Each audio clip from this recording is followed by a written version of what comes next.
saat Tuhan Yesus datang itu, apa yang terjadi? Ya, apa yang terjadi?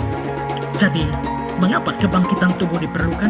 Karena tubuh itu adalah bagian dari manusia seutuhnya yang diciptakan oleh Allah dan ditebus oleh Kristus.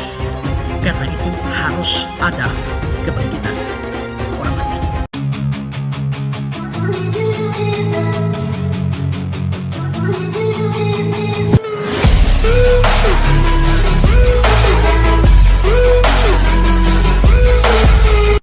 Shalom sahabat Ephata Kebenaran. Senang sekali bisa bertemu kembali dengan sahabat di channel ini. Saya berterima kasih karena sahabat sudah mampir dan mengikuti channel ini sampai hari ini. Saya berdoa kiranya Tuhanlah yang membalas dan memberkati kita semua. Channel Ephata Kebenaran membahas khusus tentang tanda akhir zaman atau peristiwa-peristiwa yang akan terjadi di akhir zaman. Dalam bahasa teologianya adalah eskatologi. Kita akan belajar tentang akhir zaman dari berbagai sumber. Semoga channel ini boleh memberkati kita semua. Tidak perlu berlama-lama lagi, mari kita langsung saja mendengarkan khotbah tentang akhir zaman dari hamba Tuhan yang luar biasa ini. Namun sebelumnya, mari kita bersatu di dalam doa. Bapa di sorga, kami siap dibekali oleh kebenaran firman tentang nubuatan, tentang tanda-tanda akhir zaman, hal-hal yang akan terjadi di masa depan.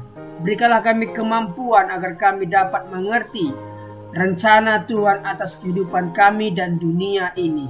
Ajar kami Tuhan agar kami mempersiapkan diri menghadapi hari-hari yang akan datang ini. Kami siap diberkati oleh hamba-Mu ini.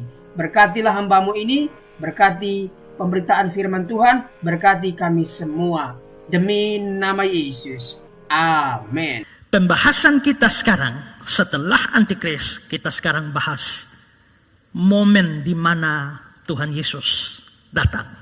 Hari di mana Tuhan Yesus datang atau peristiwa kedatangan Yesus itu sendiri. Dan ini menjadi poin yang ke-8 dalam pembahasan kita, yaitu peristiwa kedatangan Tuhan Yesus yang kedua kali. Nah, sebenarnya saudara mengikuti pembahasan saya ini dari poin per poin, saudara akan lihat bahwa sebenarnya soal kedatangan Kristus ini, peristiwanya itu sudah saya singgung beberapa. Misalnya tujuan kedatangannya, waktu kedatangannya, sifat kedatangannya, kita sudah bahas. Sehingga itu tidak perlu diulang lagi. Tapi sekarang saya mau mengkonsentrasikan pembahasan kita pada saat Tuhan Yesus datang itu, apa yang terjadi? Ya, apa yang terjadi? Nah, di sini saya akan membahas beberapa hal yang terjadi saat Tuhan Yesus datang kembali. Yang pertama yang akan terjadi adalah akan ada kebangkitan orang mati. Perhatikan 1 Tesalonika 4 ayat 16. Sebab pada waktu tanda diberi, yaitu pada waktu penghulu malaikat berseru dan sangkakala Allah berbunyi, maka Tuhan sendiri akan turun dari sorga dan mereka yang mati dalam Kristus akan bangkit. Jadi saat sangkakala berbunyi, saat anak Allah muncul di awan-awan datang ke bumi ini, yang terjadi adalah mereka yang mati dalam Kristus akan bangkit. Berarti akan ada kebangkitan orang mati. Bandingkan dengan Lukas 14 ayat 14. Dan engkau akan berbahagia karena mereka tidak mempunyai apa-apa untuk membalas padamu, sebab engkau akan mendapat balasnya pada hari kebangkitan orang-orang benar. Jadi ada hari kebangkitan orang-orang benar. Dalam surat Filipi, Paulus mengatakan di dalam pasal 3 ayat 11, supaya aku akhirnya beroleh kebangkitan dari antara orang mati. Jadi pada saat Tuhan Yesus datang, peristiwa paling pertama terjadi di bumi ini adalah orang mati bangkit. Nah, kebangkitan orang mati ini juga sering disebut sebagai kebangkitan tubuh atau kebangkitan daging. Makanya pengakuan iman rasuli kita beda-beda kan. Aku percaya kebangkitan tubuh. Yang lain bilang, aku percaya kebangkitan orang mati. Yang lain bilang, aku percaya kebangkitan daging. Lalu ada orang protes. Kenapa pakai daging? Mungkin di bayangan dia daging babi, daging sapi, dan sebagainya ya. Nah, tapi maksudnya daging di situ itu adalah tubuh. Jadi akan ada kebangkitan tubuh kita. Kenapa kok disebut kebangkitan tubuh? Karena begini, manusia ini kan terdiri dari tubuh dan jiwa atau roh. Menurut paham trikotomi, manusia terdiri dari 3, tubuh, jiwa, roh. Kalau dikotomi, manusia tubuh dan jiwa atau roh. Tapi terlepas dari trikotomi atau dikotomi, tapi jiwa atau roh itu kan kekal, tidak mati. Beda dengan punya binatang. Kalau binatang, binatangnya dibunuh, jiwanya hilang, selesai di situ. Tapi manusia mempunyai kekekalan jiwa atau roh. Maka jiwa atau roh tidak pernah mati. Yang mati ini adalah tubuh.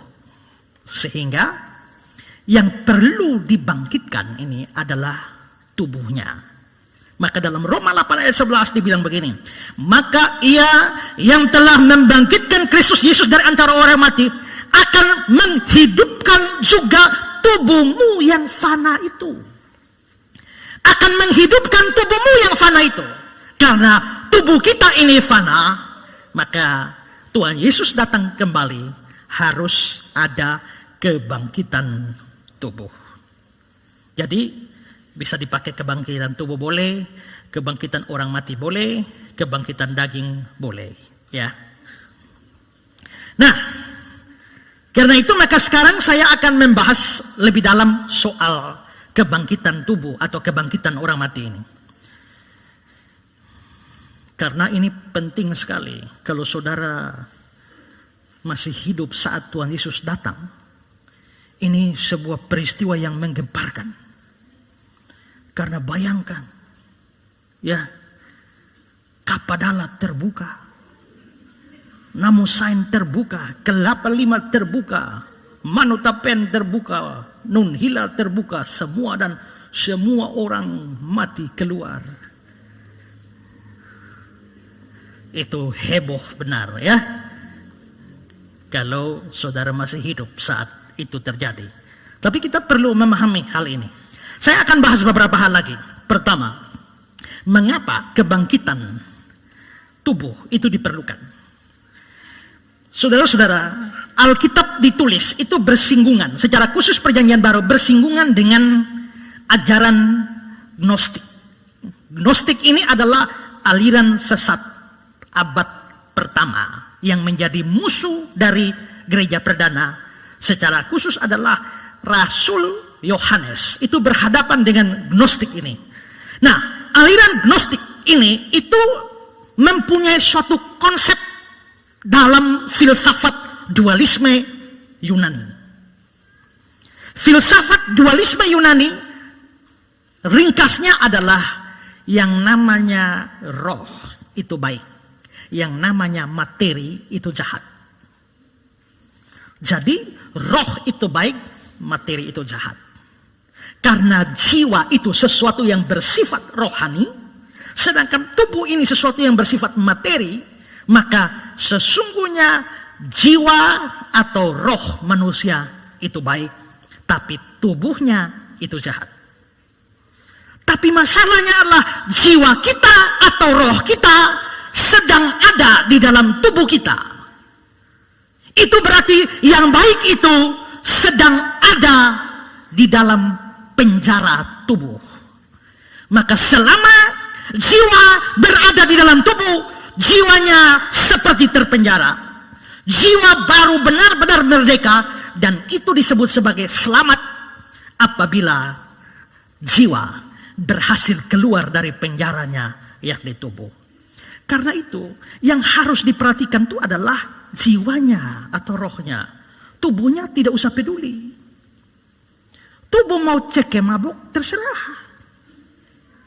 Yang penting jiwa baik-baik saja. Itu. Tubuh mau narkoba, tidak apa-apa. Karena memang tubuh pada dasarnya jahat. Yang penting jiwa itu dekat dengan Tuhan. Nah, gereja perdana menghadapi doktrin semacam ini. Itulah sebabnya kita lihat Paulus mengatakan, ingat, tubuhmu adalah bait roh Allah.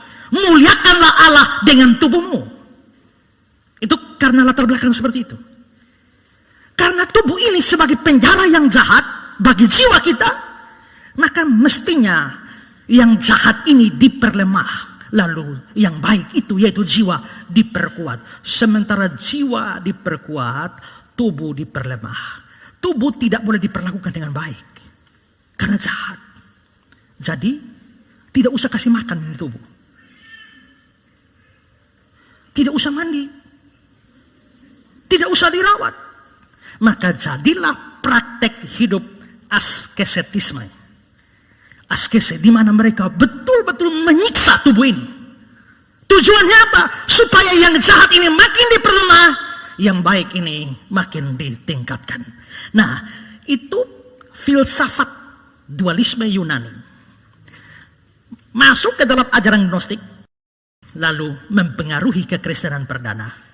Itulah sebabnya dari sudut pandang orang-orang Yunani, tubuh yang jahat ini satu hari nanti akan musnah dan jiwa atau roh ini akan bebas merdeka.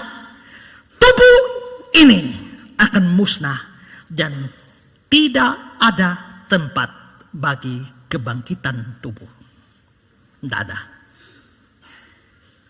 Itulah sebabnya orang-orang Yunani kalau dengar ada kebangkitan orang mati, mereka tidak bisa terima konsep seperti itu.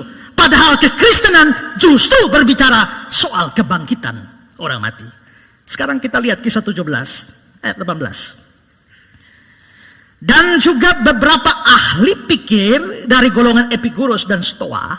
Ini Epikuros dan Stoa ini adalah aliran-aliran filsafat Yunani, ya. Ini Paulus berkunjung ke Yunani di Areopagus. Dan juga beberapa ahli pikir dari golongan Epikuros dan Stoa bersoal jawab dengan dia. Dan ada yang berkata, apakah yang hendak dikatakan si Plater ini? Tetapi yang lain berkata, rupa-rupanya dia adalah pemberita ajaran dewa-dewa asing. Sebab dia memberitakan Injil tentang Yesus dan tentang kebangkitannya. Ayat 32, 33. Ketika mereka mendengar tentang kebangkitan orang mati, maka ada yang mengejek dan yang lain berkata, lain kali saja kami mendengar engkau berbicara tentang hal itu. Lalu Paulus pergi meninggalkan mereka. Jadi mengapa orang Yunani menolak? Karena bagi mereka yang dipengaruhi dengan filsafat dualisme Yunani adalah mustahil ada kebangkitan orang mati. Tapi Paulus mengatakan ada kebangkitan orang mati, ada Kristus yang bangkit. Maka bagi mereka, ini Paulus si Plater, lain kali saja kami dengar omong kosong. Kira-kira begitu, ya. Nah, ini jelas berbeda dengan konsep Alkitab. Karena menurut Alkitab, Allah menciptakan manusia itu tubuhnya, jiwa atau rohnya. Dan setelah Allah menciptakan manusia itu lengkap tubuh, jiwa, rohnya, Alkitab berkata, lalu Allah melihat semuanya sungguh amat baik. Berarti tubuh tidak jahat. Jiwa itu baik pada hari penciptaan, demikian juga tubuh itu tidak jahat. Karena itu maka manusia seutuhnya yang diciptakan Allah adalah manusia yang mempunyai tubuh dan jiwa atau roh. Manusia adalah perpaduan antara tubuh dan jiwa atau rohnya. Atau dengan kata lain, manusia baru lengkap kalau disebut sebagai atau kalau mempunyai tubuh dan jiwa atau rohnya. Kematian itu memisahkan tubuh, jiwa, roh pisah. Jiwa atau roh begitu mati, pergi ke surga yang percaya, pergi ke neraka bagi yang tidak percaya. Tubuh masuk kuburan, kembali kepada debu. Sedangkan jiwa atau roh dikatakan kembali kepada Allah. Pengkhotbah 12 ayat 7. Dan debu kembali menjadi tanah seperti semula, roh kembali kepada Allah yang mengaruniakannya. Ayub pasal 34, 14, 15. Jikalau dia menarik kembali rohnya dan mengembalikan nafasnya padanya, maka binasalah bersama-sama segala yang hidup, dan kembalilah manusia kepada debu. Manusia diciptakan tubuh, jiwa, roh. Mati itu definisinya adalah berpisahnya tubuh, jiwa, roh ini. Nah, pada waktu Tuhan Yesus datang menebus kita, yang dia tebus itu jiwa, roh kita atau tubuh kita. Sekarang perhatikan Roma pasal 8 ayat 23. Dan bukan hanya mereka saja, tetapi kita yang telah menerima karunia sulung roh, kita juga mengeluh dalam hati kita sambil menantikan pengangkatan sebagai anak, yaitu pembebasan tubuh kita. Kata pembebasan tubuh kita ini di dalam Alkitab yang terbuka diterjemahkan penebusan tubuh kita. Alkitab bahasa Inggris, King James, redemption of our body. Penebusan tubuh kita. Jadi itu berarti bahwa pada waktu Kristus menebus kita, dia menebus manusia seutuhnya. Maka bukan hanya jiwa atau roh kita yang ditebus, tubuh tidak. Tapi tubuh, jiwa, roh kita seluruhnya ditebus oleh Kristus. Sementara jiwa kita telah menerima manfaat penebusan itu saat kita percaya Yesus. Tubuh kita belum menerima manfaatnya. Karena itu Paulus bilang, semua makhluk sementara mengeluh, menantikan saat anak-anak Allah mengalami penebusan tubuh mereka. Dan penebusan tubuh ini manfaatnya baru diterima saat Yesus datang kedua kali. Henry Tyson mengatakan, ketika Kristus mati bagi kita, dia mati bagi manusia seutuhnya. Keuntungan sepenuhnya dari karya pendamaian Kristus tidak terwujud sebelum tubuh ini mengenakan keadaan yang tidak dapat mati, suatu peristiwa yang akan terjadi pada waktu kebangkitan. Jadi, waktu saudara percaya Yesus, jiwa atau rohmu telah menerima manfaat itu. Tapi penebusan untuk tubuh, tunggu Tuhan Yesus datang pada saat orang mati bangkit. Dengan demikian sukacita bagi orang percaya bukan hanya berkenaan dengan jiwa atau roh mereka saja, tapi bahkan berkenaan dengan tubuh mereka juga. Anthony Hoekma mengatakan, meskipun orang-orang percaya yang telah mati sekarang ini telah menikmati sukacita selama masa antara. Masa antara ini adalah saat mati dengan saat Tuhan Yesus datang. Ini kan belum akhir zaman. Terus masa di antara mati dan Tuhan Yesus datang itu disebut masa antara, ya. Nah, meskipun orang-orang yang percaya yang telah mati sekarang ini telah menikmati sukacita selama masa antara, namun sukacita mereka barulah akan sepenuhnya sempurna ketika tubuh mereka dibangkitkan dari kematian. Jadi, mengapa kebangkitan tubuh diperlukan? Karena tubuh itu adalah bagian dari manusia seutuhnya yang diciptakan oleh Allah dan ditebus oleh Kristus. Karena itu harus ada kebangkitan orang mati. Sekarang yang kedua, kita melihat kesaksian perjanjian lama tentang kebangkitan orang mati. Apakah doktrin tentang orang mati akan bangkit itu hanya doktrin perjanjian baru? Tidak. Ini sudah dipercaya sejak perjanjian lama. Biarpun agak kabur-kabur, tapi memang wahyu bersifat progresif. Makin lama makin diperjelas. Mungkin pemikiran soal kebangkitan paling tua itu muncul di dalam pikirannya Abraham. Abraham disuruh oleh Tuhan naik ke Gunung Moria, di sana persembahkanlah Ishak menjadi korban bakaran. Lalu Abraham membawa Ishak naik. Lalu Abraham bilang kepada bujangnya, bagaimana? Kejadian 22 ayat 5. Kata Abraham kepada kedua bujangnya itu, tinggallah kamu di sini dengan keledai ini.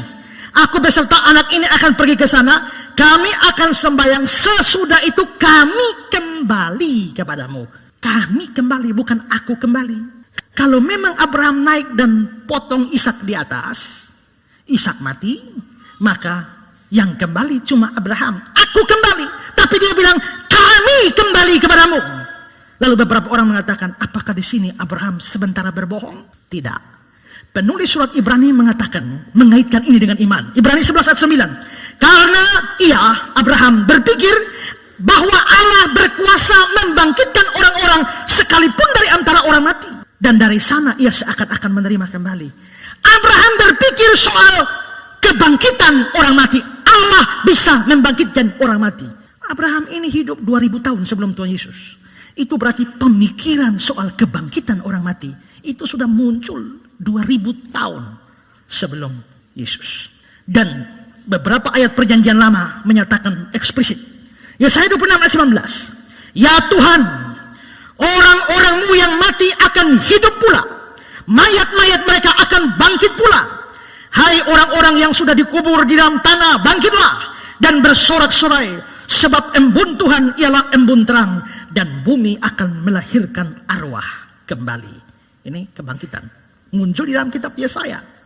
Lalu muncul di dalam kitab Daniel. Daniel 12 ayat 2. Dan banyak dari antara orang-orang yang telah tidur di dalam debu tanah akan bangun. Ini artinya bangkit. Lalu muncul di dalam kitab Hosea pasal 13-14. Akan kubebaskan mereka dari kuasa dunia orang mati. Akan kutebuskan mereka daripada orang pada maut. Di manakah penyakit samparmu hai maut? Di manakah tenaga pembinasamu hai dunia orang mati? Mataku tertutup bagi belas kasihan. Selain itu juga ada muncul di dalam sejumlah mazmur ada pengharapan tentang kebangkitan. Misalnya Mazmur 49 15-16. Seperti domba mereka meluncur ke dalam dunia orang mati, digembalakan oleh maut.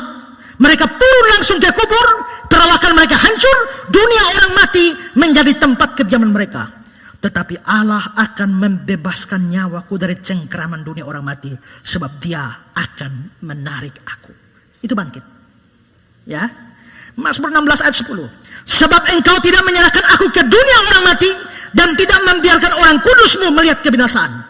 Ini pasti soal kebangkitan, karena Petrus mengutip ini dan menerapkan pada kebangkitan Kristus di Kisah pasal 2. Dari ayat-ayat ini jelas bahwa memang perjanjian lama juga mengajarkan konsep kebangkitan orang mati. Seperti kata Thyssen, memang ayat-ayat ini tidak banyak, namun kepercayaan akan kebangkitan fisik sudah mulai pada zaman Abraham dan berlanjut terus hingga kepulangan orang Yahudi dari Babel. Nampaknya jelas dan memadai untuk mengatakan bahwa doktrin ini telah diajarkan dan dipercaya sepanjang periode perjanjian lama. Dipercaya. Ada beberapa teolog liberal mengatakan bahwa sebenarnya konsep orang mati bangkit di dalam orang Israel, itu orang Israel mengadopsinya dari bangsa-bangsa kafir seperti bangsa Persia. Kata beberapa teolog seperti itu. Tapi ini dibantah oleh Louis Berkhof. Berkhof mengatakan begini.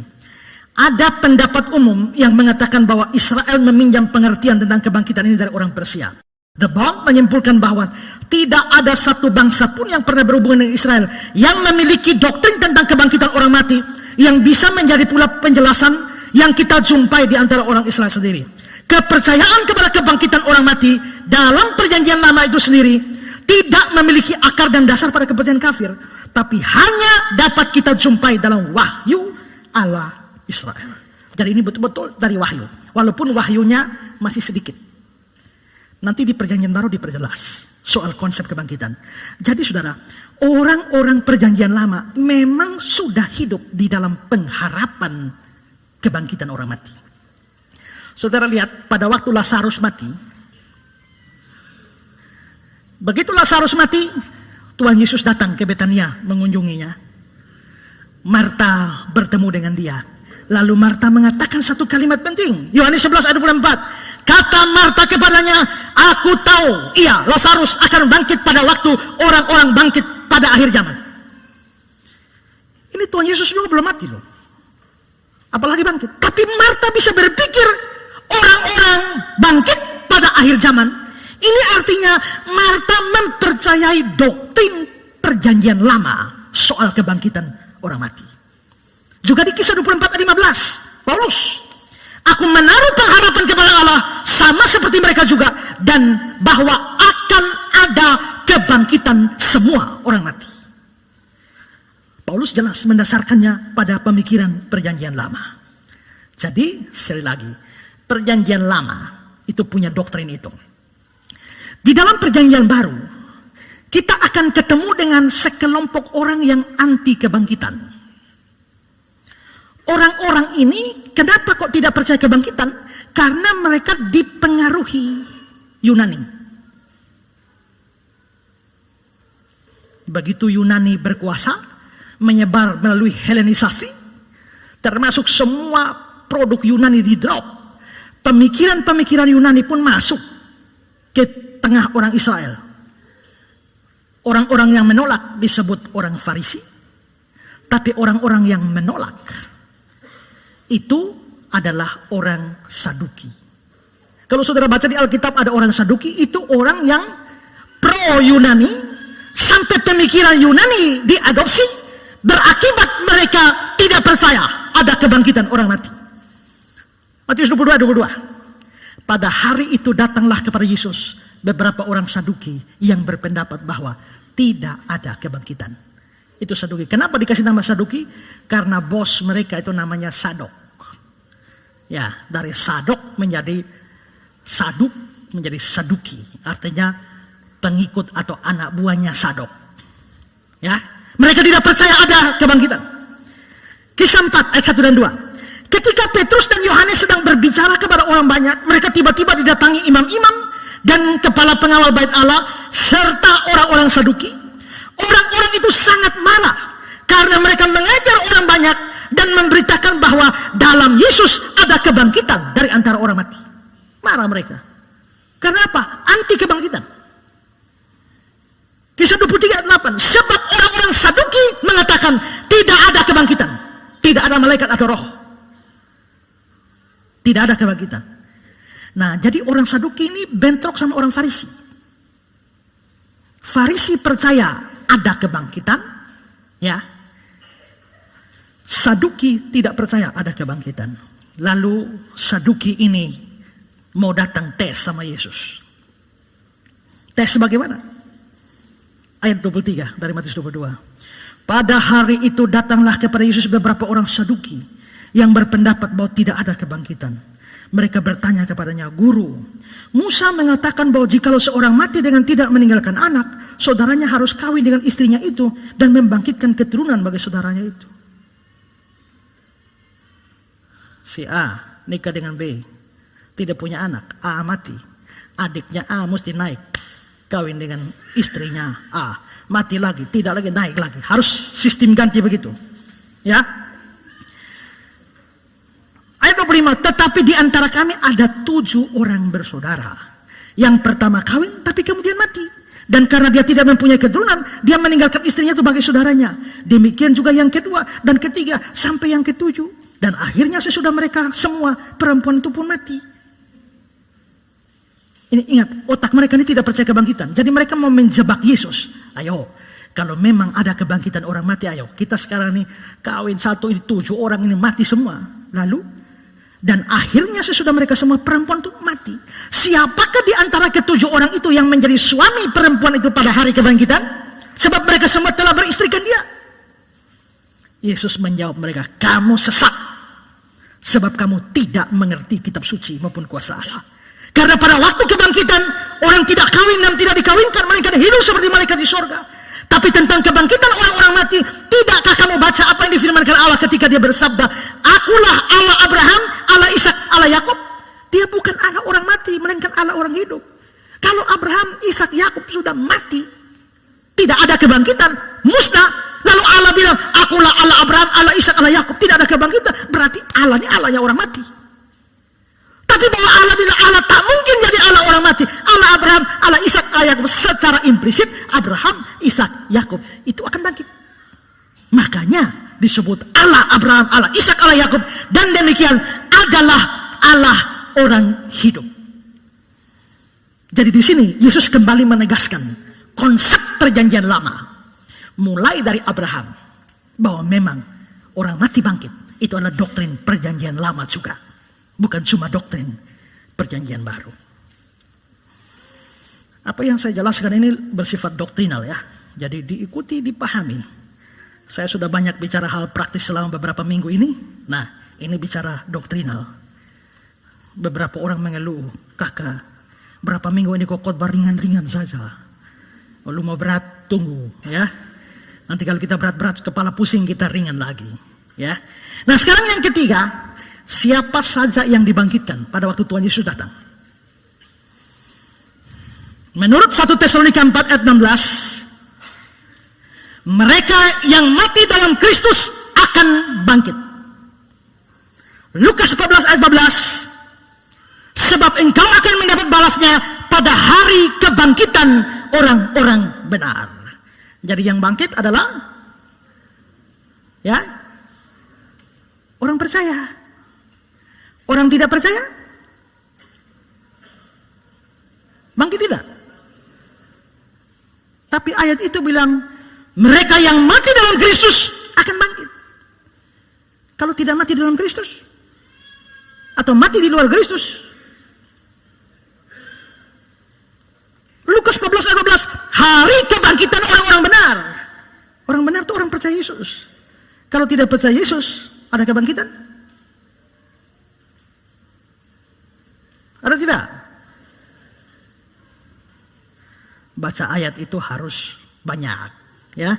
Jangan hanya lihat sepotong lalu tafsir sendiri jadi begitu, ya. Kalau lihat hanya 2 ayat itu bicara kebangkitan orang benar, orang percaya saja. Tapi sekarang lihat Kisah 24 ayat 15. Aku menaruh pengharapan kepada Allah, sama seperti juga mereka juga, bahwa akan ada kebangkitan semua orang mati, baik orang-orang benar maupun orang-orang tidak benar. Daniel 12 ayat 2, banyak di antara orang-orang telah tidur di dalam debu tanah akan bangun, sebagian untuk mendapat hidup kekal, itu orang percaya, sebagian untuk mengalami kehinaan dan kengerian kekal, itu orang tidak percaya. Jadi orang-orang tidak percaya juga akan bangkit semua. Orang Jingitio akan bangkit, orang Islam juga bangkit, Hindu bangkit, Konghucu juga bangkit. Ya, orang mana di Sumba itu apa namanya? Merapu juga bangkit. Semua orang akan bangkit. Tapi saudara, untuk yang percaya bangkit untuk hidup kekal. Yang tidak percaya bangkit untuk kengerian kekal. Jadi bagi kita bangkit itu untung, bagi mereka bangkit itu sial. Karena coba tidak bangkit bagus, ini dibangkitkan untuk menghadapi kehinaan dan kengerian kekal.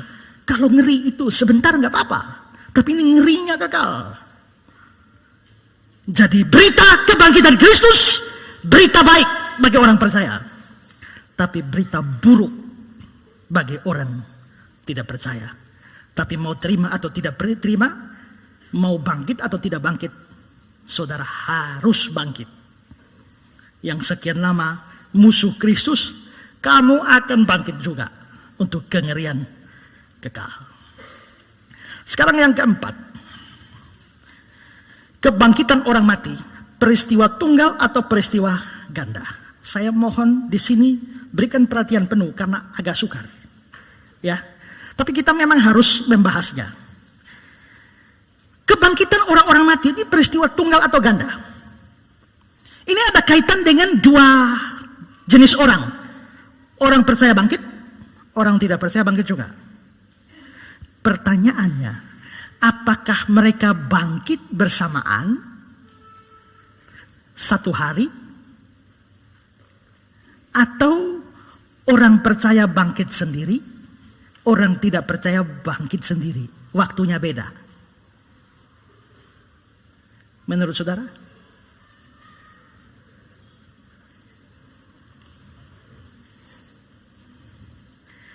Nah, di sini kita harus kembali berurusan dengan satu paham yang pernah saya bahas, yaitu premilenialisme. Pendeknya premil. Mengapa ini perlu dibahas? Karena pemegang paham premilenialisme ini banyak. Banyak.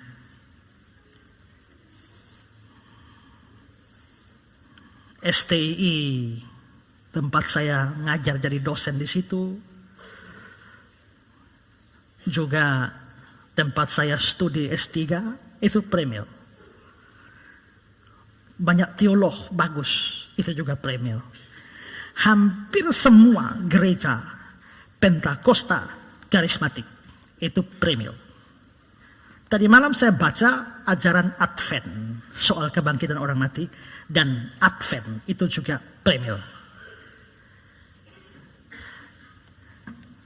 Pentakosta karismatik itu premil, tapi mereka lah yang paling banyak khotbah tentang akhir zaman. Itu berarti bahwa paham yang lebih populer dikhotbahkan itu adalah paham premil. Itulah sebabnya saya perlu menjelaskan ini supaya saudara waktu mendengar, karena kemungkinan untuk mendengar khotbah orang premil lebih terbuka daripada khotbah orang reform. Karena itu saya merasa ini perlu kita bahas. Nah, ingat baik-baik, seperti sudah saya jelaskan, paham premilenialisme itu nanti terutama berkaitan dengan kerajaan 1000 tahun. Premilenialisme, milenial, itu kerajaan 1000 tahun. Nanti sampai bahas kerajaan 1000 tahun ini sukar sekali. Jadi mungkin saya bahas karena sukar, bahas pendek-pendek saja. Supaya biar sukar tapi pendek masuk. Daripada sukar dan panjang, ini susah. Ya. Nah, ingat, orang-orang premil itu percaya Yesus datang kedua kali itu dalam 2 tahap. Jadi bisa tahap A, tahap B. Kedatangan 2A, kedatangan 2B. Jadi kira-kira seperti gambar ini. Ini adalah era gereja. Ya, ini adalah gereja. Sementara kita lagi jalan-jalan hidup ini. Ya, sementara kita lagi hidup, tiba-tiba Tuhan Yesus turun. Tapi Tuhan Yesus turun tidak sampai bumi, hanya di langit-langit saja, di awan-awan saja. Ya, hanya di awan-awan saja. Pada saat Tuhan Yesus muncul di awan-awan, terjadilah orang mati bangkit. K1, ini kebangkitan orang mati. Yang bangkit di sini siapa? Orang-orang percaya saja. Orang tidak percaya tidak bangkit. Begitu orang percaya bangkit, ada pertemuan di udara, pertemuan yang manis. Setelah orang mati bangkit dan naik menyongsong Tuhan di angkasa, kan waktu Tuhan Yesus datang masih ada yang hidup. Kalau besok Tuhan Yesus datang, banyak di antara kita masih hidup kan? Kecuali semua almarhum malam ini. Nah, jadi waktu Tuhan Yesus datang di awan, semua orang percaya, kuburan terbelah, naik ke surga. Yang masih hidup bagaimana? Yang masih hidup, yang percaya, naik juga. Yang tidak percaya masih sisa di bumi. Setelah ada pertemuan di udara ini, Tuhan tidak turun sampai di bumi. Hanya di udara, ada pertemuan di udara, lalu Tuhan bersama-sama dengan orang-orang percaya itu pergi ke surga. Bikin apa di surga? Ada perjamuan kawin anak domba Allah. Tapi itu berarti dunia belum kiamat. Karena masih ada orang di bumi. Dunia masih berjalan seterusnya 7 tahun ke depan. Setelah Tuhan Yesus muncul di awan-awan, 7 tahun ini banyak peristiwa terjadi. Yang sudah saya sebutkan tadi. Injil akan diberitakan kemana-mana. Israel akan bertobat, masa aniaya besar akan terjadi, murtad besar akan terjadi, antikris akan muncul. Nah, itu semua terjadi dalam 7 tahun ini. Itu berarti bahwa Saat antikris muncul, tak usah khawatir, karena kita sudah tidak di bumi lagi. Jadi antikristus itu bahaya bagi orang yang tidak percaya, tapi bukan orang percaya. Orang percaya sudah naik, kita sudah tidak ada di sini lagi, baru antikris datang. Itu paham Premil. Setelah 7 tahun ini, itu orang sudah masuk ke 7 tahun. Setelah 7 tahun ini, tahu-tahu Tuhan Yesus datang lagi. Kali ini datang bersama saleh-salehnya, bersama orang-orang kudusnya. Karena yang tadi, orang kudus yang mana? Yang tadi naik itu. Sekarang turun lagi. Jadi ada jarak 7 tahun antara kedatangan tahap A dan tahap B. Ya. Setelah di sini sudah datang sama saleh-salehnya, Tuhan Yesus yang datang itu mendirikan kerajaan 1000 tahun, kerajaan milenium. Lalu dia memerintah. Ya, next. Dia memerintah dalam kerajaan 1000 tahun ini bersama orang-orang kudusnya. Ya, kalau kamu orang percaya, kamu akan memerintah bersama dengan Kristus. Di mana? Ya di kerajaan 1000 tahun itu. Di mana Kristus menjadi rajanya. Kau jadi gubernur, jadi bupati, ya. Semua dapat jabatan. Tidak usah repot-repot caleg. Dapat jabatan semua, ikut memerintah. Ya, ikut memerintah. Mau pemerintahan jabatannya tinggi atau rendah tergantung apa? Ya tergantung di dunia ini banyak kerja untuk Tuhan atau tidak. Kalau pemalas saja, jangan heran kau jadi ketua RT saja. Okay? Tapi kalau sungguh-sungguh rajin, kamu punya jabatan besar dalam kerajaan 1000 tahun. Tapi ini belum akhir zaman. Belum. Masih ada hidup terus selama 1000 tahun. Ya, setelah 1000 tahun. Nah, di ujung 1000 tahun ini baru terjadi kebangkitan kedua. Yaitu orang-orang tidak percaya bangkit. Orang percaya bangkit di mana? Sana. Bangkit di sana. Orang tidak percaya bangkit di sini. Berarti ada 2 kebangkitan orang mati berjarak berapa tahun? 1007 tahun. Ini konsep Premil, ya, konsep Premil. Karena itu maka menurut orang-orang Premil, orang percaya akan bangkit. Orang tidak percaya bangkit juga, tapi bangkitnya tidak bersamaan. Orang percaya bangkit duluan, 1007 tahun kemudian, bulatkan 1000 tahun kemudian, baru orang tidak percaya bangkit. Sampai di sini paham? Ya. Sekarang saya kutip kata-kata teolog Premil yang terkenal, Charles Ryrie. Dia bilang begini, semua kebangkitan tubuh terbagi menjadi 2 kategori. Kebangkitan untuk memperoleh kehidupan atau kebangkitan pertama, dan kebangkitan untuk menerima penghukuman atau kebangkitan kedua. Kebangkitan ini tidak akan terjadi pada waktu yang sama. Jadi waktu bukanlah aspek yang membedakan, melainkan kehidupan dan kematian kekal. Jadi waktu orang percaya bangkit di sana, kembali coba. Di sana itu dibangkitkan untuk hidup yang kekal. Tapi yang dibangkit kedua itu dibangkitkan untuk dapat penghukuman kekal. Tapi jelas ada 2 kebangkitan. Henry Tyson juga seorang Premil. Tidak ada kebangkitan yang umum di mana semua orang bangkit sekaligus. Kebangkitan yang pertama akan terjadi ketika Kristus datang di udara. 1 Korintus 15, 23, 1 Tesalonika 4 dan 16. Semua orang percaya dari zaman ini akan dibangkitkan pada saat itu.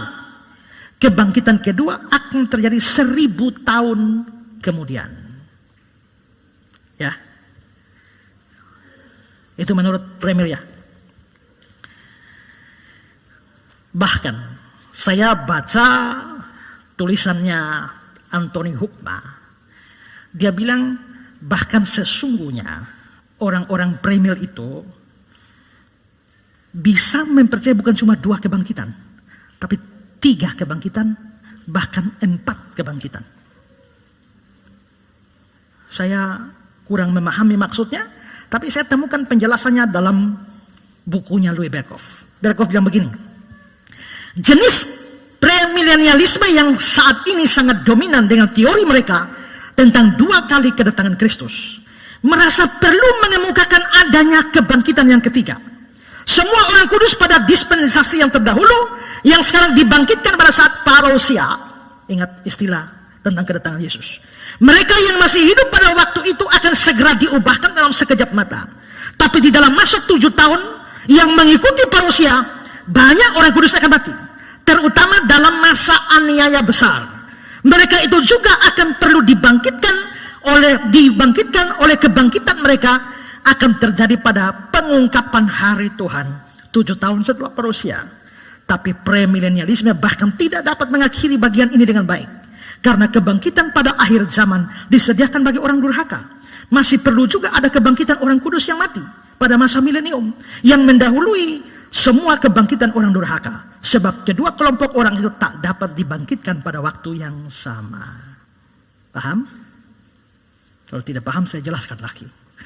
Kembali ke ini ya. Ini tadi gambar kita di sini ya. Menurut tadi teori 2 kebangkitan, maka kebangkitan kedua ada di sini. Tapi sebenarnya kalau mau lebih teliti, ini bukan kebangkitan kedua. Saudara perhatikan itu era gereja, setelah itu ada 7 tahun. Masa 7 tahun itu orang percaya ada di mana? Sudah naik semua. Antikristus datang. Tapi nanti saat orang percaya sudah naik semua itu, misalnya ya, kita semua orang percaya, tahu-tahu Tuhan Yesus datang, dia awan-awan, kita naik semua. Tapi ternyata ada istri kita yang, maksudnya istri kita tuh bukan kita punya istri sama-sama, bukan, maksudnya ya istri masing-masing orang begitu ya. Tidak percaya, anak kita tidak percaya, orang tua kita tidak percaya, mereka tidak percaya Yesus. Tapi pada saat kita naik, mereka lihat, aduh ternyata betul ya, karena Tuhan Yesus datang kan terlihat.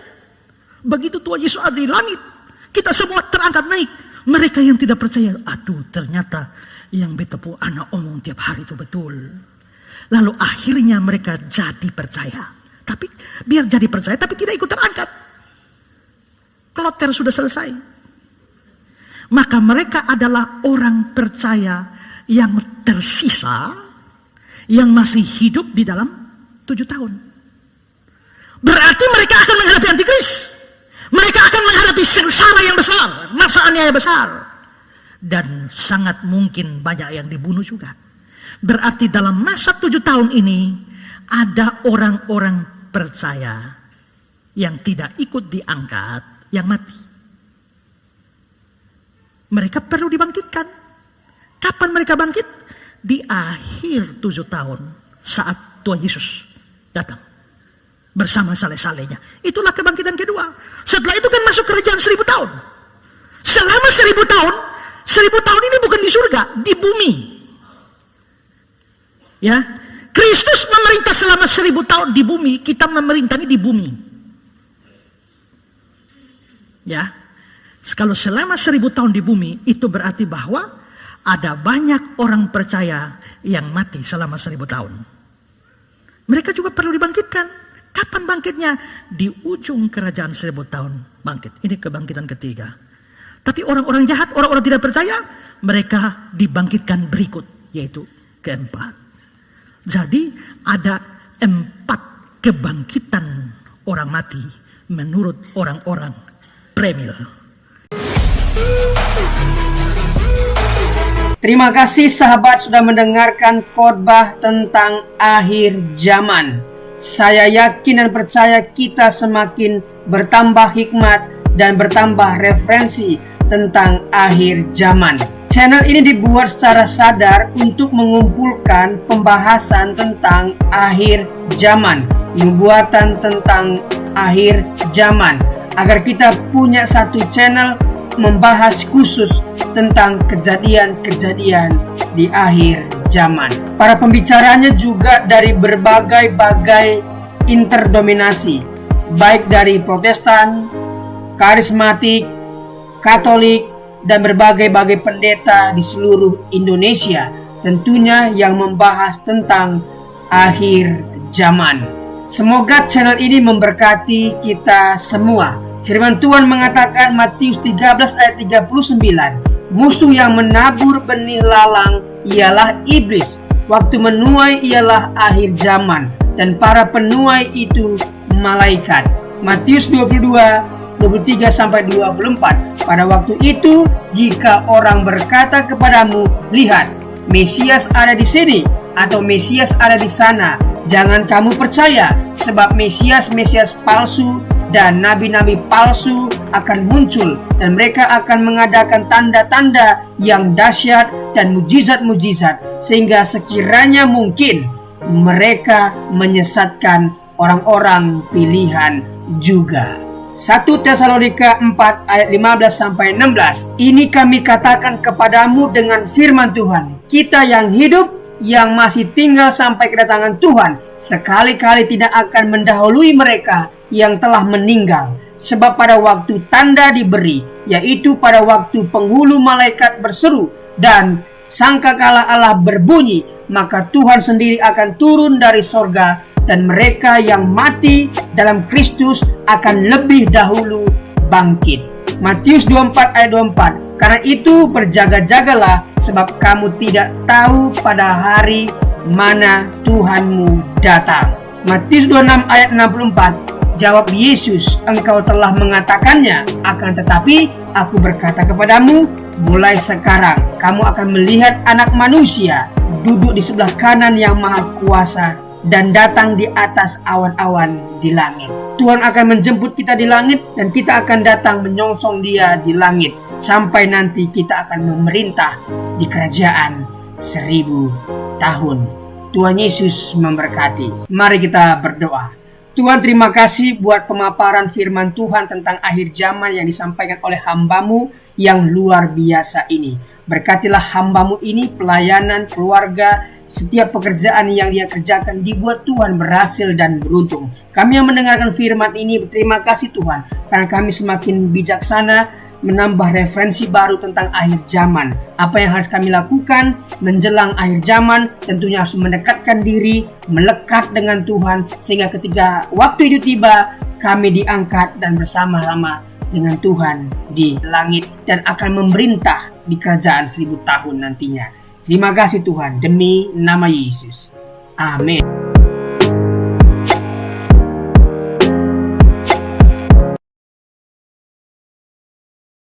Từ nào nào cho mình tắt lỗ để bởi sẩy bù phá y chẳng mày dầu nhá bù phá tê cháu trong sai liệu tê lưng tàu in nào nè tê cháu xin cồn tê cháu xin nè cho mình nói xin bay bài đi tròi đi dẫn đi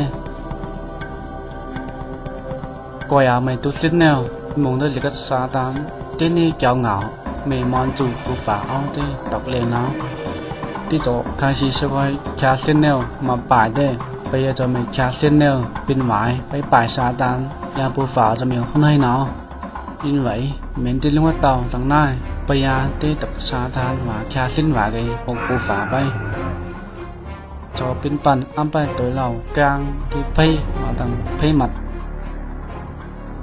bây ăn xây dựng cái lò miền phần play mà ní cho chơi miền bù phá cháu bù phá ní đi dùng cho vần mà cháu ăn xây dựng cái lòวันใดจัดเตจะอยู่ไหนเตเจ้าเพียนำมากูต้องใส่ตูต้องใส่แต่ไปจะใจเหม็นเตเจ้าเหลวไปยาเตกุยทันอีกไงไหนเตจะไอ้หญิงเตมันเจ้ากันผู้ชายแนวกันไม่ยังแนวเตเจ้ากันมานี่จะเจอกันไปป่ายเตcô hơi cần phải lấy phải cô nên xây giá cái bây giờ bù phá tới cho cháu ăn xuân neo hơi cần nhậu cái xây mà cho mày qua yêu tiền cha ăn xuân cái này mày cô mà nè mình ban đây lại bù phá cho sang căn nhà cô mà cái mình chân kiến nào mà ngày tôi này kinh tôi này cho ngày thay bây giờ in đâu cần mà bù phá hô xí trong xây cần quay mấyวันnè tu pay tu satani pada kang ni tiจะเขานั่งเรามาไปลกกันหยาปู bù phá cái la về tụi này cái nhà sau mà tụi chân soi tìm hết tụi này cái nào bây giờ cần cho tụi bay càng cái nào mà lòng bay cái lòng bay cho mày phạm đó như vậy bù phá càng bây giờ soi cần lòng mày thái đi vào này bây giờ cần lòng mày phạm cho bù phá khát tuần đấy mày bù phạm mày nó phạm nó mình soi cần lòng mày phạm soi miếu con căn này nào soi cho khát tuần bay trong nhà bạn nón phe với căn sung thu phe có bên này nó bây giờ quay cần làm bên bù phá chảo mà dừng bù phá yêu năng lâu đấy cần chú nắm thằng biệt thay để cần phá bay soi cần lâu nhà nhỏ lấy ra để bưởi sấy hai lấy cần chụp bay hai này để sấy chừng cái bài miêu cái chọi trong sấy là ai tọc liền cho có phần bê hạt trong biểu hôm nay cần bù phá bay coi mà dạy cần làm hạt bể hạt cho mình nay cần năng phá được bài não bù phá và cần lao tổng lòng và năm bê căn miêu không căn này nào coi bù phá níที่ยันใจหันลิ้นกันยังไงกันเราเหมือนไอ้หญิงได้มาเจ้าเปียได้จะให้อีหลอกตอกเตเยซูร้อนเสียไกมาเจ้าฟามกันเรา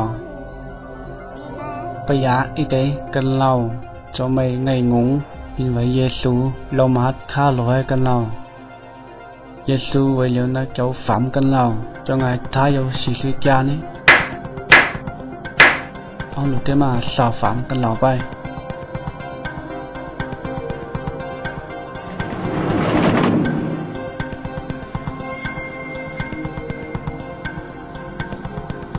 อยากกันเราสัญญาสูไปเห็นซาที่ก็มาต่อไปเกมเยซูไปนี่ทั้งเบ็กกันเราท้ายยาบนควันโจในคันฝาใบว่าปูฝาเยาจีใส่วันยามีสัญญาสูเรานี่นิท้ายยาเนี่ยจะไปเกมไพ่ไปที่ไต้ฟุ้งเหมือนไต้ต่อยปูฝาเจ้าตีปอยไพ่ซอยอยากกันเราไม่ไปเกมเยซูหนาวมีตั้งวางเขาปูฝาบำเขาเยซูกลางหนาวไปปลายไพ่ไปเกมไพ่จะลองปีไปโยโฮโยคัมวางกันเราเก็บเยซูนี้กันเราทายาจนในคันเตียงฝาไปอีไว้เยซูจะใจตองกองเนาะไปกันเทปคาโลต่อแนวขึ้นไปในทั้งปูฝาตั้งหน้าบางอย่างตัวสัญญาโซนนี้จนในกันฝาไปว่าผู้ฝานายเอาจึงใส่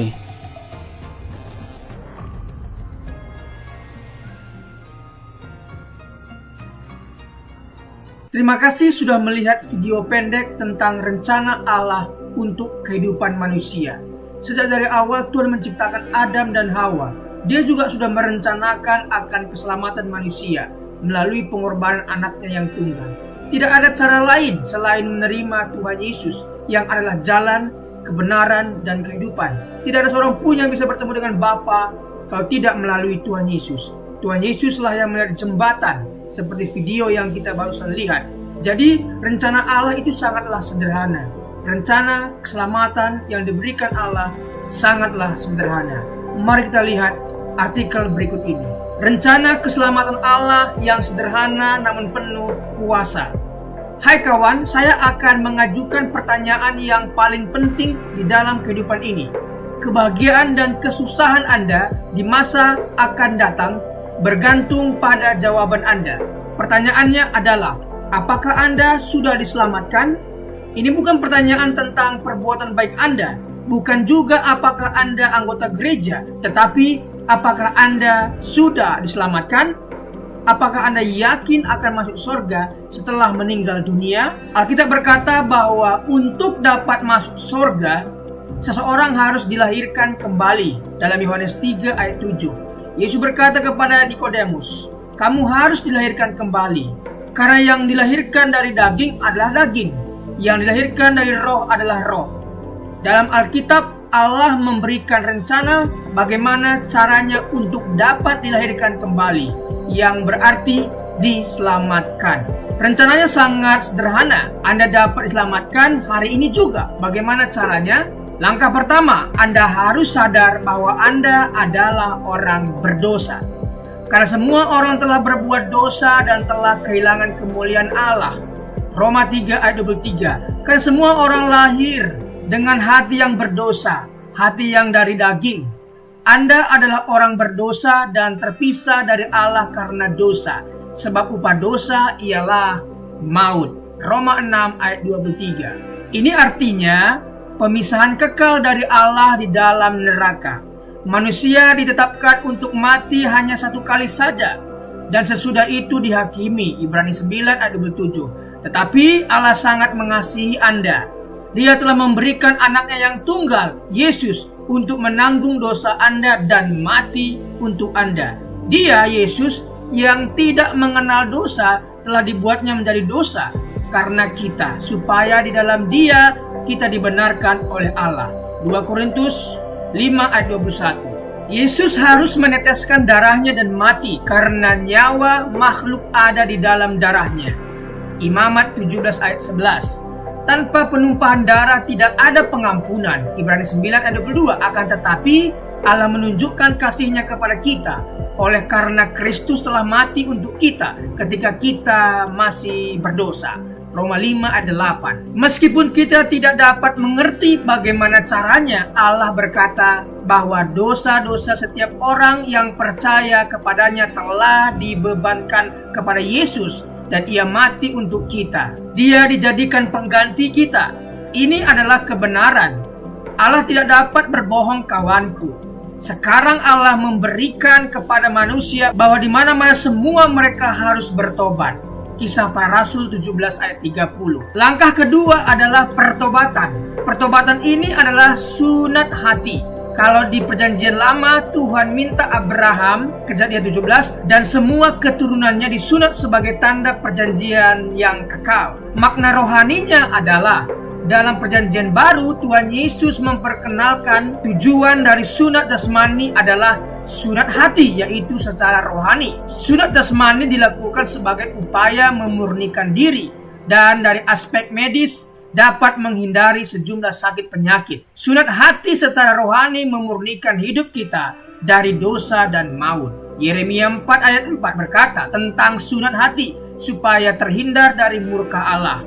Perbuatan-perbuatan yang jahat adalah kehidupan yang tidak takut akan Tuhan, tidak hidup mengasihi Dia dan tidak beribadah kepadanya. Sunat hati berarti bertobat dari kehidupan yang jahat dan menaati Tuhan. Mengatakan betapa baik, kuat dan dahsyat, adil dan kasih Tuhan hingga layak disembah oleh semua orang. Pertobatan harus disertai perbuatan. Cara berpikir di mana seseorang mengaku dan setuju bahwa ia orang berdosa di hadapan Allah dan mengaku serta menerima pengorbanan Yesus di kayu salib untuk setiap orang percaya.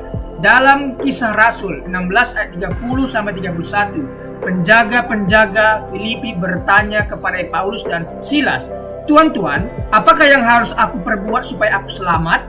Jawab mereka, "Percayalah kepada Tuhan Yesus Kristus dan engkau akan selamat." Percayalah kepadanya sebagai seorang yang telah menanggung dosa-dosa Anda dan mati mengganti Anda, dikuburkan dan dibangkitkan kembali oleh Allah. Kebangkitannya memastikan bahwa orang percaya dapat yakin akan kehidupan kekal. Sesaat Yesus diterima sebagai juru selamat, kebangkitannya memastikan bahwa orang percaya dapat yakin akan kehidupan kekal sesaat Yesus diterima sebagai juru selamat. Tetapi semua orang yang menerimanya diberinya kuasa supaya menjadi anak-anak Allah, yaitu mereka yang percaya dalam namanya. Yohanes 1 ayat 12. Sebab barang siapa yang berseru kepada nama Tuhan akan diselamatkan. Roma 10 ayat 13. Barang siapa dalam kutipan di atas termasuk Anda diselamatkan bukan berarti mungkin atau dapat, tetapi pasti diselamatkan. Tentu Anda sadar bahwa Anda seseorang berdosa. Saat ini juga, dimanapun Anda berada, bertobatlah, serahkanlah hatimu kepada Allah dalam doa pengakuan dosa dan pertobatan yang sungguh-sungguh. Dalam Lukas 18 ayat 13, seorang yang berdosa berdoa, Ya Allah, kasihanilah aku orang berdosa ini. Berdoalah, ya Allah, aku tahu bahwa aku adalah orang berdosa. Aku percaya bahwa Yesus telah menggantikan aku waktu dia mati di kayu salib. Aku percaya bahwa penumpahan darahnya, kematiannya, penguburannya, dan kebangkitannya adalah untuk aku. Sekarang aku menerimanya sebagai juru selamatku. Terima kasih atas pengampunan dosa-dosaku, pemberian keselamatan dan kehidupan yang kekal karena rahmat dan anugerah-Mu. Amin. Terimalah firman Allah dan dapatkanlah keselamatan daripadanya dengan iman. Percaya, maka Anda akan diselamatkan. Secara lahiriah mungkin kita kelihatan pergi ke gereja, membaca Alkitab. Namun jika hati kita masih tinggal dalam kegelapan, dilimputi ketakutan, kebimbangan, kepentingan diri sendiri, dan memaksakan kehendak sendiri, kita harus mempersembahkan hati kepada Tuhan sebagai persembahan yang terbaik. Bukan gereja, perkumpulan ataupun perbuatan-perbuatan amal ibadah yang menyelamatkan Anda. Ingatlah, hanya hati yang diserahkan kepada Allah yang dapat disucikan dan diselamatkan. Rencana keselamatan Allah yang sederhana adalah Anda orang berdosa. Apabila Anda tidak percaya dalam Yesus yang telah mati menggantikan Anda, pasti Anda akan tinggal untuk selama-lamanya di dalam dosa dan maut. Jika Anda percaya kepadanya sebagai juru selamat yang telah disalibkan, dikuburkan, serta dibangkitkan, Anda menerima pengampunan atas segala dosa dan karunia keselamatan kekal karena iman. Anda mungkin berkata, tidak mungkin semudah itu. Ini sesuai Alkitab. Ini adalah rencana Allah. Hai kawan, percayalah pada Yesus dan terimalah Dia sebagai juru selamatmu. Hari ini juga, kalau rencananya masih belum jelas bagi Anda, bacalah tulisan ini berulang-ulang tanpa berhenti sampai Anda mengerti jiwa Anda lebih berharga daripada seisi dunia ini. Apa gunanya seseorang memperoleh seluruh dunia tetapi ia kehilangan nyawanya? Markus 8 ayat 36. Marilah serahkan hatimu kepada Tuhan sebagai persembahan yang hidup, kudus, dan sukarela. Anda harus benar-benar pasti akan keselamatan pribadi ini. Apabila Anda kehilangan jiwa, Anda akan kehilangan surga dan kehilangan segala-galanya. Percayalah dan biarkanlah Allah selamatkan Anda saat ini juga. Kuasa dan kasih Allah akan selamatkan Anda. Tetapkan hati Anda dan perubahan cara pandang memungkinkan Anda untuk hidup sebagai orang Kristen yang selalu menang atas pencobaan. Pencobaan-pencobaan yang kamu alami ialah pencobaan-pencobaan biasa yang tidak melebihi kekuatan manusia, sebab Allah setia dan karena itu Ia tidak akan membiarkan kamu dicobai melampaui kekuatanmu. Pada waktu kamu dicobai, Ia akan memberikan kepadamu jalan keluar sehingga kamu dapat menanggungnya. 1 Korintus 10 ayat 13. Jangan bergantung pada perasaan Anda. Perasaan itu selalu berubah. Berdirilah pada janji-janji Allah. Janji-janji Allah tidak pernah berubah. Setelah Anda selamat, ada 3 hal yang perlu dilakukan setiap hari untuk pertumbuhan iman. Berdoa, berbicara kepada Allah, baca Alkitab, biarkanlah Allah berbicara kepada Anda, dan Anda berbicara bagi Allah. Dan perlu dibaptis air sesuai ketaatan Anda pada Tuhan Yesus Kristus sebagai kesaksian dan demonstrasi imanmu. Dan kemudian bergabung secepatnya dengan gereja yang mengajarkan Alkitab sebagai firman Allah. Jadi janganlah malu bersaksi tentang Tuhan kita. 2 Timotius 1 ayat 8. Setiap orang yang mengakui aku di depan manusia, aku juga akan mengakuinya di depan Bapakku yang di sorga. Matius 10 ayat 32. Amin. Itulah tadi rencana keselamatan Allah yang sangat sederhana. Yang pertama, kita harus sadar bahwa kita orang berdosa. Yang kedua, kita harus bertobat, meninggalkan yang lama dan beralih kepada Tuhan, dan berdoa untuk menerima Yesus sebagai Tuhan dan Juru Selamat kita. Dan setelah melakukan ini, ada 3 hal lagi yang kita harus lakukan, yaitu berdoa, berbicara kepada Tuhan, apa yang menjadi pergumulan kita. Yang kedua, baca firman, mendengarkan Tuhan berbicara lewat firman kepada kita. Kemudian kita berbicara kepada Tuhan. Yang ketiga adalah bersaksi. Jangan malu bersaksi. Setelah engkau diselamatkan oleh Tuhan, bersaksilah. Saksikan imanmu kepada semua orang. Siapa yang malu mengakui Tuhan Yesus di depan umum, maka Yesus pun akan malu mengakuimu di depan Bapa. Jadi saksikan kuasa keselamatan yang Tuhan berikan kepadamu. Terima kasih, Tuhan Yesus memberkati.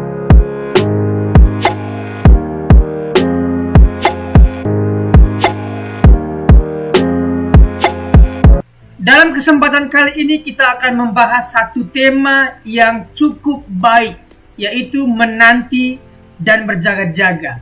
Bagaimana sikap orang percaya ketika menanti dan berjaga-jaga akan kedatangan Tuhan yang kedua kali. Mari kita baca Lukas 21 ayat 25 sampai 36. Saya percaya kita sudah membacanya. Oleh karena itu, mari kita lanjutkan. Apa yang seseorang biasa lakukan ketika menunggu? Tentunya kita akan mencari kesibukan supaya waktu menunggu tidak terasa lama. Kesibukan di sini pun bukan hal-hal yang tidak menguntungkan Tuhan, tetapi kesibukan yang menguntungkan Tuhan dan menguntungkan diri kita di masa depan, yaitu berbuat sesuatu yang baik untuk Tuhan. Apa yang kita lakukan ketika menunggu jemputan? Apa yang akan kita lakukan ketika tunggu ibadah mulai? Tentunya kita harus melakukan sesuatu, bukan bersungut-sungut. Orang Kristen adalah orang yang menanti. Menanti apa? Menanti kedatangan Kristus kedua kalinya. Orang yang setia sampai akhir dan tidak murtad dan menunggu kedatangan Tuhan yang kedua kalinya, Tuhan sudah sediakan yang namanya mahkota bagi mereka yang menantikan kedatangan Tuhan kedua kalinya. Kedatangan Kristus akan segera terjadi. Artinya pasti akan terjadi. Jadi, mari kita lihat Matius 24 ayat 19 dan Wahyu 1 ayat 1. Matius 24. Segera sesudah siksaan pada masa itu, matahari akan menjadi gelap dan bulan tidak bercahaya, dan bintang-bintang akan berjatuhan dari langit dan kuasa-kuasa langit akan goncang. Apa kata segera di situ? Kita akan dalami. Wahyu 1 ayat 1. Inilah wahyu Yesus Kristus yang dikaruniakan Allah kepadanya, supaya ditunjukkannya kepada hamba-hambanya apa yang harus segera terjadi. Makna segera bukan menunjuk 5 menit lagi, segera seperti guru, dosen mengatakan kepada siswa atau mahasiswanya, segera kumpulkan. Bukan itu.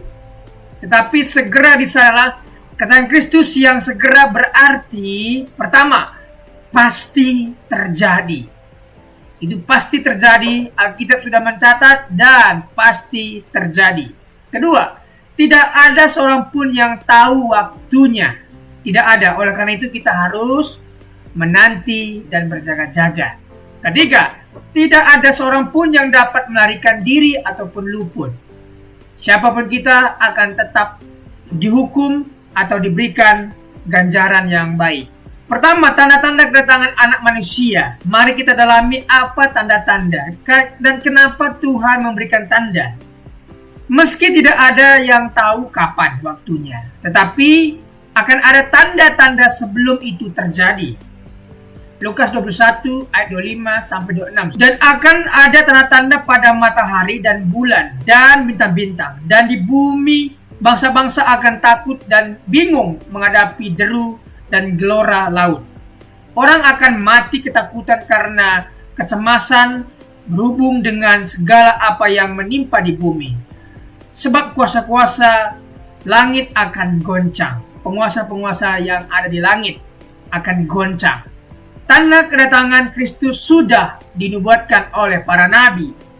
Tanda kedatangan Kristus dan penghukuman orang fasik bisa dibaca Yesaya 13 ayat 9 sampai 11. Sungguh hari Tuhan datang dengan kebengisan, dengan gemas dan dengan murka yang menyala-nyala, untuk membuat bumi menjadi sunyi sepi dan untuk memunahkan daripadanya orang-orang yang berdosa.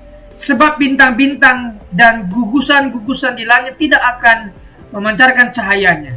Matahari akan menjadi gelap pada waktu terbit, dan bulan tidak akan memancarkan sinarnya. Kepada dunia akan kubalaskan kejahatannya, dan kepada orang-orang fasik kesalahan mereka. Kesombongan orang-orang pemberani akan kuhentikan, dan kecongkakan orang-orang yang gagah akan kupatahkan. Tanda kedatangan Kristus sudah dinubuatkan oleh para nabi. Yang kedua, tanda kedatangan Kristus dan penyelamatan umat Allah. Yoel 2 ayat 30 sampai Yoel 3 ayat 2. Mengapa perlu tanda? Supaya kita terhindar dari penyesatan. Baca Lukas 21 ayat 8. Tidak putus asa oleh penderitaan yang mendahului kedatangan Kristus. Akan ada penderitaan, akan ada penganiayaan. Tetapi bagi kita yang percaya kepada Tuhan, akan diangkat dan diluputkan. Tetapi bagi mereka yang suam-suam kuku, akan dimuntahkan dan mengalami siksaan besar itu. Tidak meragukan janji kedatangan Kristus. Oleh karena itu mari kita tidak meragukan janji kedatangan Kristus. Baca ayat yang ke-29 sampai 33 dan seterusnya.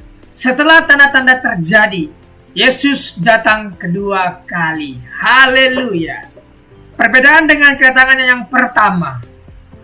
Ya, dia lahir sebagai manusia kedatangan yang pertama. Dilahirkan dari perawan Maria. Sederhana dan kehinaan seorang hamba. Tetapi kedatangan yang kedua kalinya berkuasa dan kemuliaan seorang raja. Kedua, kedatangan yang pertama dihukum karena dosa manusia. Kedatangan yang kedua datang untuk menghukum manusia yang berdosa dan tidak bertobat. Aplikasinya, tidak percaya kepada orang-orang yang mencoba meramal atau menentukan waktu kiamat. Yang kedua, ketika melihat tanda, kita semakin yakin mengenai kedatangan Kristus. 3. Sebagai orang percaya, kita bersuka cita menyambut kedatangan Kristus karena ia datang untuk menyelamatkan. Selanjutnya, sikap menanti kedatangan anak manusia itu. Bagaimana sikap kita? Mari kita baca Markus 13 ayat 32. Saya percaya sahabat sudah membacanya. Tidak seorang pun yang tahu. Malaikat tidak tahu. Yesus sebagai manusia tidak tahu. Mengapa Allah tidak memberitahu kepada kita mengenai kedatangan Kristus yang kedua kali? Allah tidak memberitahu supaya, pertama, menumbuhkan di dalam diri kita sikap hamba yang benar, berjaga-jaga selalu. Seperti majikan yang akan pulang ke rumahnya. Tentunya hambanya atau pembantunya pasti berjaga-jaga untuk menanti majikan itu. Itulah maksudnya. Kita harus berjaga-jaga dan juga terus menanti kedatangannya. Hamba sejati dan hamba palsu akan diuji di dalam kesediaannya untuk selalu berjaga-jaga. Fokus pada tanggung jawab dan pekerjaan yang Allah perintahkan. Kenapa Tuhan tidak beritahu kedatangannya? Agar kita fokus pada tanggung jawab dan pekerjaan yang Allah perintahkan kepada kita. Karena kita tahu zaman dulu, yaitu zaman Paulus, ketika dikatakan Tuhan Yesus akan datang kedua kali, dan jemaat saat itu sudah tidak mau kerja lagi, dan semua mereka menunggu. Bukan itu yang dimaksud. Aplikasi apa yang kita bisa ambil dari bagaimana berjaga-jaga? Ayat 34 sampai 36. Jangan syarat dengan pesta pora, kemabukan dan kepentingan duniawi. Mari kita jauhi hal-hal yang semacam ini, karena ini merugikan kita di masa yang akan datang. Berdoalah senantiasa. Agustinus berdoa, baca Alkitab, menjauhi dosa. Ini yang harus kita lakukan, berdoa, membaca Alkitab, menjauhi dosa. Dan selamat menantikan kedatangan Kristus. Bersiaplah, Yesus datang segera. Terima kasih, Tuhan memberkati.